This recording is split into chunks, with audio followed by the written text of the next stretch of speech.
রাষ্ট্রের 1 নম্বর gym chain gold gym এখন আবারও বাংলাদেশে বসুন্ধরা আবাসিক এলাকা ও বসুন্ধরা সিটি শপিং মলে। তিনি সব শহীদদের বাড়িতে বাড়িতে নিজে গেলেন, আমাদেরকে পাঠালেন সহস্র শহীদের বাড়িতে, হাসপাতালে, বাড়িতে অত্যন্ত অস্ত্রসিদ্ধ রোগীদের পাশে তিনি ছুটে গিয়েছেন।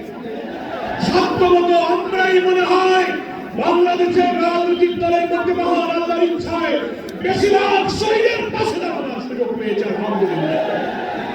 বন্যা আসলো, তারপর আমির জামাত বন্যা কবলিত মানুষের পাশে ছুটে গেলেন।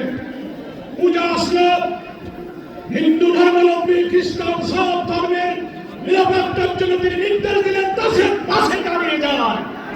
জামাত শিবিরের কর্মীরা তাদের ধর্মীয় প্রতিষ্ঠানগুলো পাহারা দিতে শুরু করেছে।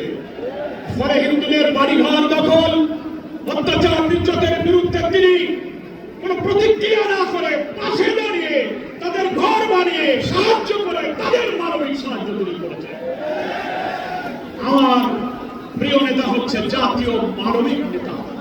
তিনি বাংলাদেশে মানবিক সমৃদ্ধ বাংলাদেশের জন্য একটি জাতীয় ঐক্যের ডাক দিয়েছেন। আল্লাহর আসমান থেকে নাজিল হওয়া কোরআন এবং সুন্নাহর ভিত্তিতে একটি কল্যাণ রাষ্ট্র প্রিয় নবী মুহাম্মদ মুস্তাফা সাল্লাল্লাহু আলাইহি ওয়াসাল্লাম দুনিয়ার মানুষের জন্য আদর্শ রেখে গেছেন।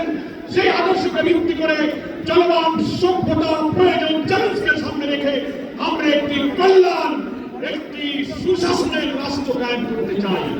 তাই আসুন ডক্টর শফিকুর রহমানের ডাকে সাড়া দিয়ে জুলাই অভ্যুত্থানের চেতনাকে ধারণ করে আগামী নির্বাচনে দাঁড়িপাল্লার পক্ষে তরুণ প্রজন্মের প্রথম ভোট দাঁড়িপাল্লার পক্ষে হোক।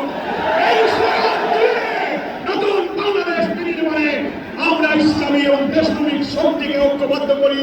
আল্লাহ হাফেজ। বাংলাদেশ জিন্দাবাদ, জামাত ইসলামী জিন্দাবাদ।